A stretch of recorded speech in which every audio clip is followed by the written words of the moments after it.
Hi friends, good morning. కాయలు చూడండి. ఇది కూడా ఒక కూరగాయ అండి. వీటిని ఉచిక్కాయలు అంటారు. చూడండి ఎట్లా కాసినాయి. పప్పు కానీ చట్నీ కానీ పచ్చిమిరపకాయలు వేసి బాగా నూనెలో వేంపుడు చేసి చట్నీ చేసినాం అనుకోండి, సూపర్గా ఉంటుంది వేడివేడి అన్నంలోకి. మీరు ఎప్పుడైనా తిన్నారా?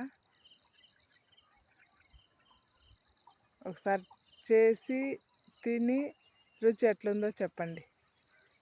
మా కళ్ళు అయితే అప్పుడప్పుడు 15 రోజులు 20 రోజులకు ఒకసారి చేస్తారండి.